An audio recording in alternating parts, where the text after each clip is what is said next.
तो इस वीडियो में हम स्टीवर्ट्स थ्योरम को डिस्कस करने वाले हैं। ये कोई अलग थ्योरम नहीं है। मैंने अपनी पिछली वीडियो में बताया था कि अपोलोनियस थ्योरम क्या होता है, उसे कैसे प्रूव कर सकते हैं। तो इसी की जो स्पेशल कंडीशन आती है या एक स्पेसिफिक कंडीशन में यही जो थ्योरम है वो क्या बन जाता है, अपोलोनियस थ्योरम। ओके, या अपोलोनियस रिलेशन को ये क्या करता है, रिप्रेजेंट करता है। यहाँ पे देखते हैं ये क्या है। कोई भी ट्रायंगल एक एबीसी ले ले। यहाँ पे कोई स्पेसिफिक ट्रायंगल लेने की आवश्यकता नहीं है। आप कोई भी एक ट्रायंगल सिंपली ले सकते हैं एबीसी, और ए पॉइंट से आप एक लाइन ड्रॉ करें और बीसी के किसी भी पॉइंट पे मिला दें। इसे हम यहाँ पे सीवीएन कहेंगे। ये जो लाइन है इसे हम यहाँ पे क्या कहेंगे, सीवीएन। यही सीवीएन जब मीडियन हो जाती है तो आपका स्टीवर्ट्स थ्योरम है वो किस में कन्वर्ट हो जाता है, अपोलोनियस थ्योरम में या अपोलोनियस रिलेशन में। ठीक है, तो ये थ्योरम क्या कहती है कि अगर कोई भी सीवीएन ले, ठीक है, लेट सपोज यहाँ पे हमने ए वर्टेक्स से बीसी के ऊपर हमने एक सीवीएन लिया है, तो ये कहता है कि A B square multiplied by D C plus A C square multiplied by B D is equal to A D square multiplied by B C plus B D multiplied by D C multiplied by B C. ये theorem है, इसे हम कहते हैं Stewarts theorem. अब देखते हैं कि इसे प्रूव कैसे कर सकते हैं। अपोलोनियस थ्योरम में जिस तरीके से हम प्रूफ दिए थे, सिमिलर मेथड यहाँ पे हम यूज करने वाले हैं। तो मैं यहाँ पे एक रफ स्केच बना लेता हूँ ट्रायंगल का।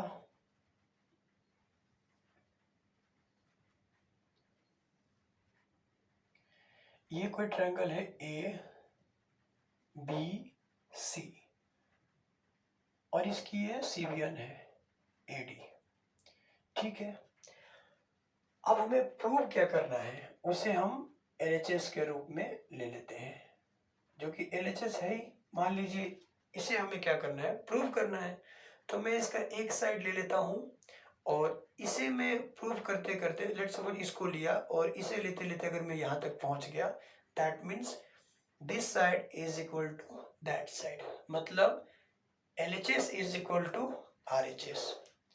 तो LHS में क्या है, A B square multiplied by D C plus A C square multiplied by B D, यही है।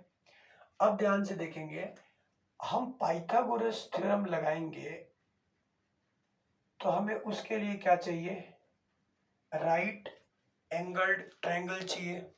तो हमने क्या किया, ए वर्टेक्स से बीसी पे एक परपेंडिकुलर ड्रॉ कर दिया, दैट इज ए एम।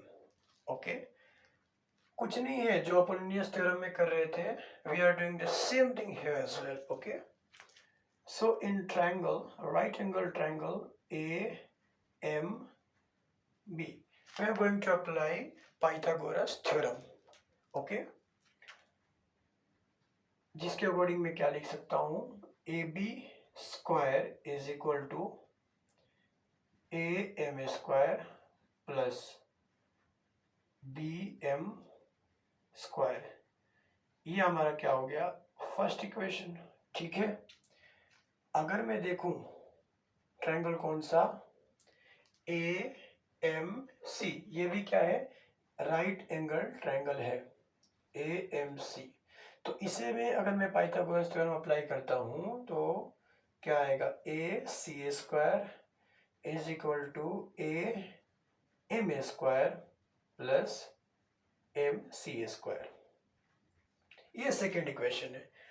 अब ध्यान देना है कि अपोलोनियस थ्योरम में हम क्या कर रहे थे, इन दोनों को ऐड कर रहे थे, जिससे क्या आ रहा था, हमारा LHS आ रहा था।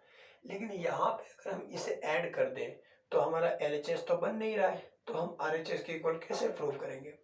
तो देखते हैं कि LHS बनाने के लिए इसमें क्या करना पड़ेगा। अगर मैं फर्स्ट इक्वेशन को DC से मल्टीप्लाई कर दूं तो मुझे क्या मिल जाएगा, A B square multiplied by D C मिल जाएगा। और इस इक्वेशन को अगर मैं बी डी से मल्टीप्लाई कर दूँ तो A C square multiplied by B D मिल जाएगा। और उन दोनों को मैं क्या कर दूंगा, ऐड कर दूंगा, जिससे मेरे पास क्या हो जाएगा, LHS बन जाएगा। ठीक है, और उसे मैं आगे बढ़ाते बढ़ाते RHS के इक्वल प्रूव कर दूंगा। तो अब देखिए मैं क्या कर रहा हूं, जो आपका इक्वेशन हमारा जो आया है 1, इसे मैं मल्टीप्लाई कर रहा हूं DC से। ठीक है, तो ये किसके इक्वल आ जाएगा, A B square multiplied by DC, और इधर मल्टीप्लाई करेंगे तो क्या हो जाएगा, A M square DC plus B M square DC। ये हमारा क्या हो गया, थर्ड इक्वेशन हो गया।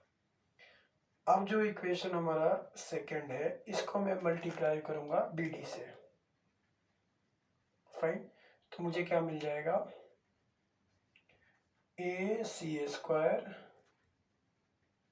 BD, और इसके इक्वल क्या आएगा, A M square BD plus M C square BD। ठीक है, अब देखिए अगर मैं इस इक्वेशन को, थर्ड इक्वेशन को फोर्थ इक्वेशन में ऐड कर दूं तो यहाँ पे जो LHS में बनेगा वो यही होगा, और बाकी जो RHS में बन रहा है उसमें मुझे कुछ मैथमेटिक्स अप्लाई करनी पड़ेगी, कुछ कैलकुलेशन करना पड़ेगा, जिस भी प्रकार का होगा।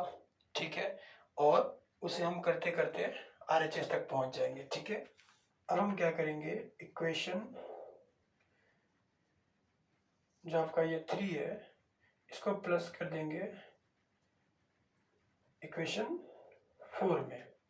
तो ध्यान देंगे ये क्या है, A B square DC plus ये क्या हो जाएगा, ए सी स्क्वायर BD। इसके इक्वल क्या आएगा, A M square DC plus B M square DC plus A M square BD plus M C square BD। Fine,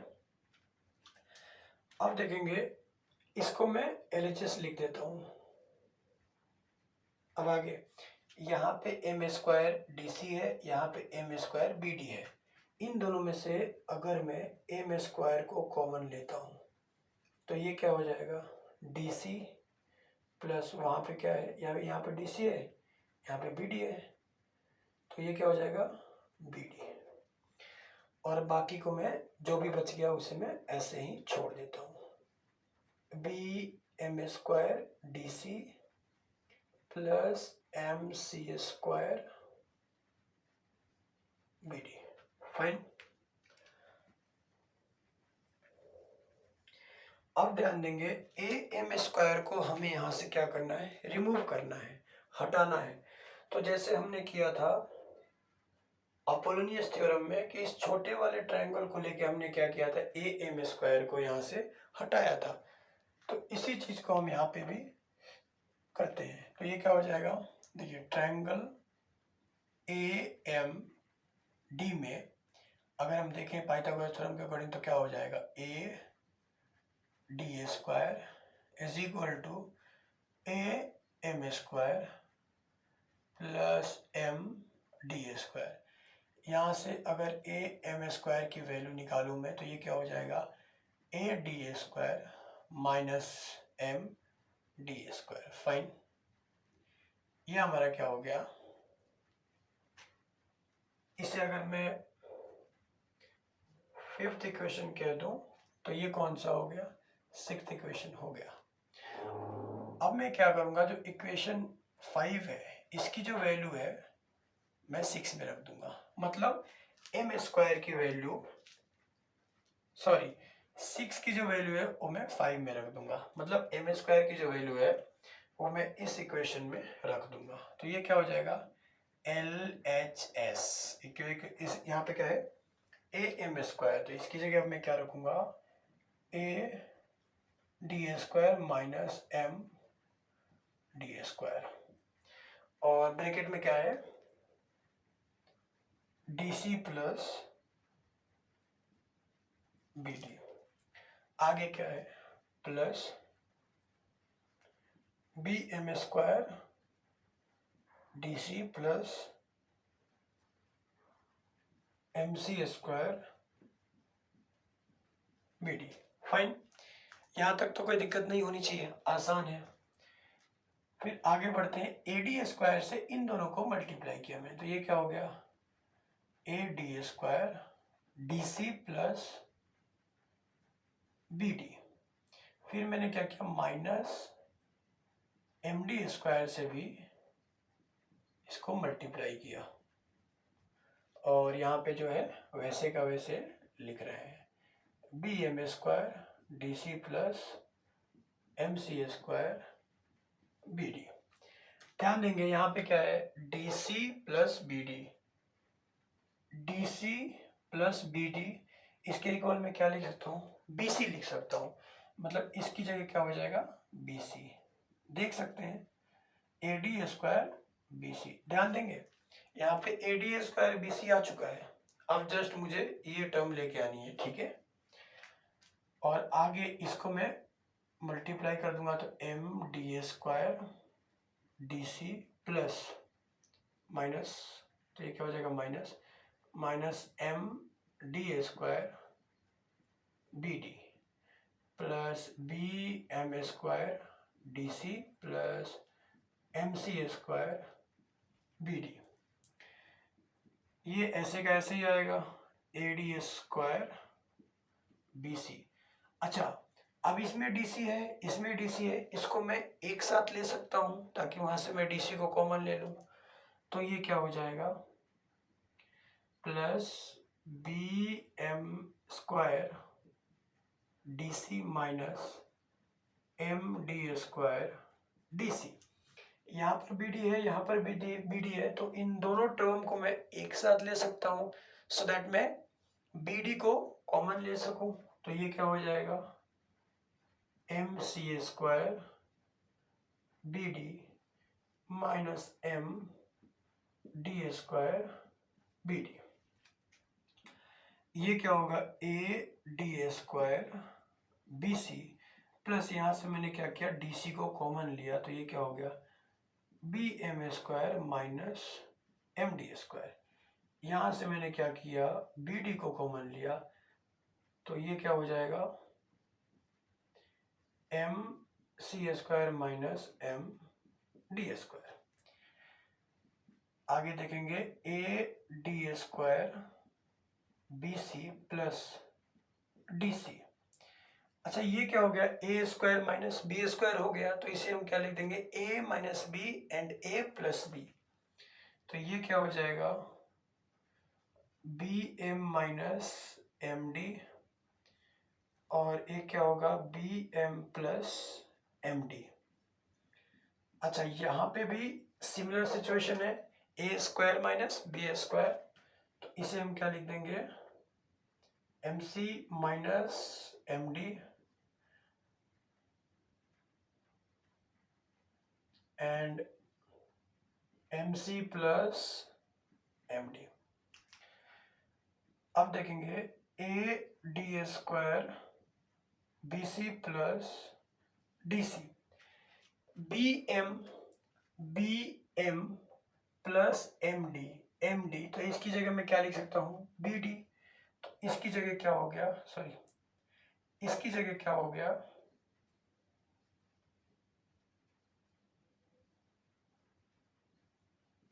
BD plus BD, और ये देखें MC माइनस MD, तो इसकी जगह मैं क्या लिख सकता हूं अरे MC में से अगर MD गया तो DC बचा, तो यहाँ पे क्या हो जाएगा DC, और ये क्या होगा MC प्लस MD। इसको इसको और अच्छे से एक टर्म को बढ़ा के लिखे ताकि अच्छे से कॉमन आता हुआ दिख जाए कुछ। AD स्क्वायर BC प्लस यहाँ पे क्या है DC और ये क्या हो जाएगा BD और ये है BM माइनस MD। और इसे मैं लिख सकता हूँ क्या DC BD और ये MC प्लस MD। भाई इसका मैंने ऑर्डर ही तो चेंज किया बस। अब इन दोनों में क्या कॉमन आ गया DC BD, तो ये क्या हो गया AD स्क्वायर BC प्लस यहाँ से मैं DC एंड BD को मैंने क्या किया कॉमन लिया, तो यहाँ पे क्या बच गया BM minus MD and plus MC plus MD। MD से MD क्या हो जाएगा कैंसिल, मतलब AD square BC plus DC BD और ब्रैकेट में क्या बच गया BM प्लस MC। अब देखेंगे BM plus MC is equal to क्या हो जाएगा BC, तो मतलब ये क्या हो गया AD square BC plus DC BD और ये क्या हो गया BC। ठीक है, और ये सब किसके इक्वल है आपको पता है, RHS के इक्वल आ गया, RHS के इक्वल आ गया। और हम LHS लेके चले थे और हमने क्या प्रूव कर दिया कि LHS के इक्वल क्या है RHS, मतलब ये रिलेशन प्रूव हो गया। और हम इसे क्या लिख सकते हैं, अब पूरा रिलेशन लिख सकते हैं, क्या हो गया AB square DC plus AC square BD, ये किसके इक्वल आ गया AD स्क्वायर BC प्लस, अब इसको रीअरेंज करके लिख सकते हैं कोई दिक्कत नहीं है, तो ये हो गया BD DC एंड BC, ये क्या हो रहा है सब मल्टीप्लाई हो रहे हैं तीनों। ठीक है, और इसी रिलेशन को हम क्या कहते हैं स्टीवर्ट्स थ्योरम। ठीक है, अब मैंने ये एक बात बताया था आपको, अच्छा उससे पहले कुछ और आप देख लें कि इस थ्योरम को हम ऐसे भी लिख सकते थे, अगर मान लीजिए C के ठीक सामने वाली जो साइड होती हो उसको मैंने क्या मान लिया स्मॉल c, B के ठीक सामने वाली साइड को मैंने क्या किया स्मॉल b, और A के ठीक सामने वाले साइड को मैंने क्या मान लिया स्मॉल a, और इसको मैंने M कह दिया और इसको मैंने A कह दिया और CBN जो है उसको मैंने X कह दिया।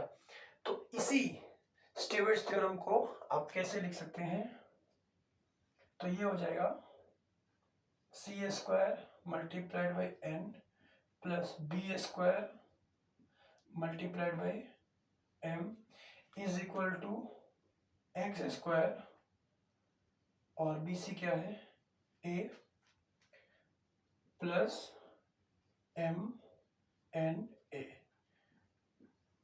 ठीक है, तो ये लेंथ के रूप में वैसे आपने कुछ मान लिया और आपने स्टीवर्ट्स थ्योरम को इस रूप में लिख दिया। अब मैंने ये कहा था कि अगर ये जो CBN है ये मीडियन हो जाए तो यही थ्योरम आपको अपोलोनियस थ्योरम को रिप्रेजेंट करता हुआ दिखेगा। वो देखते हैं कैसे, कि अगर n है, अगर मैं इसके इक्वल m मान लेता हूं, अगर ये मीडियन हुई तो m और n क्या हो जाएंगे इक्वल हो जाएंगे। उस केस में आप ये कह सकते हैं कि DC किसके इक्वल हो जाएगा BD के, मतलब ये रिलेशन आ जाएगा BD equal DC equal BC upon 2, ये आएगा। ठीक है, अब इसमें कुछ नहीं करना है, वैल्यू रख दीजिए, क्या हो जाएगा AB square DC plus AC square DC, भाई BD की जगह क्या रख दिया हमने DC। अच्छा BC की जगह मैं यहाँ पे क्या रख सकता हूँ, BC की जगह 2DC रख सकता हूँ, तो ये क्या हो जाएगा AD स्क्वायर और ये 2DC। प्लस बी डी की जगह मैंने क्या रखा, डी सी, और एक डी सी वहाँ पे ऑलरेडी है और ये बी सी। अच्छा, अब मैंने क्या किया, इस पूरे इक्वेशन में मैंने डी सी का क्या कर दिया, डिवाइड कर दिया, डी सी से डिवाइड कर दिया। तो ये क्या हो जाएगा, A B square plus A C square, और ये क्या हो जाएगा, ए डी स्क्वायर, यहाँ पे केवल 2 बचेगा, और ये बचेगा डी सी बी सी, ये तो बचेगा। अब डी सी की जगह हम क्या लिख सकते हैं, बी सी अपॉन 2, ठीक है। तो ये क्या हो जाएगा, A B square A B square plus A C square, और ये क्या हो गया, 2 A D square, plus D C की जगह मैंने क्या लिख दिया, बी सी अपॉन 2 लिख दिया। तो देखें, यही क्या हो जाएगा, बी सी स्क्वायर अपॉन 2 नहीं हो जाएगा क्या, मतलब ये क्या हो गया, A B square plus A C square, और ये किसके इक्वल आएगा, 2 A D square plus B C square upon 2। और यही क्या था, अपोलोनियस थ्योरम था, ठीक है। तो मुझे तो ये कोई डिफिकल्ट नहीं लगा। अच्छा, इसमें भी आप रख सकते हैं, अगर m की जगह n रखेंगे तो आप देखेंगे कि इसको आप क्या लिख देंगे, 2m। मतलब अगर इस रिलेशन से मैं सिमिलर चीज प्रूव करना चाहूँ तो कैसे कर सकता हूँ, यहाँ पे मान लीजिए m और n बराबर हैं, तो मैंने n की जगह क्या रख दिया, m, तो यहाँ पर भी क्या हो जाएगा, n, और ये 2n, ठीक है। आगे यहाँ पे क्या हो जाएगा, n स्क्वायर, तो n से डिवाइड करेंगे तो ये कैंसिल, ये भी कैंसिल, यहाँ पे केवल 2 बच जाएगा, और प्लस यहाँ पे केवल n और a बच जाएगा, क्योंकि a को हम क्या लिख देंगे, अरे a को हम क्या लिख सकते हैं, यहाँ पे जैसे भी चाहे, या n को मैं क्या लिख सकता हूँ, a अपॉन 2 लिख सकता हूँ।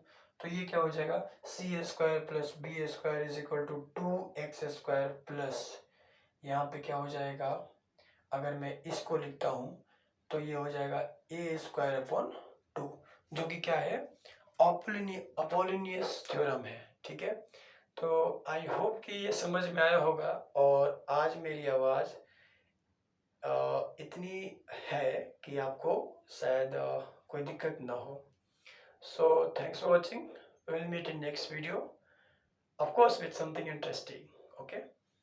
और ये सब कैलकुलेशन इजी है, अगर मैथ्स में आपको ये पता है कि चीज़ें कैसे वर्क कर रही हैं तो आप तो कैलकुलेशन करते जाओ, 5 पेजेस 10 पेजेस, वो जितना भरना होगा भर जाएगा। You don't need to think of all these things, okay, you just do your calculation, आप अपने आप पेज को भरते जाओगे, ओके। Thanks again.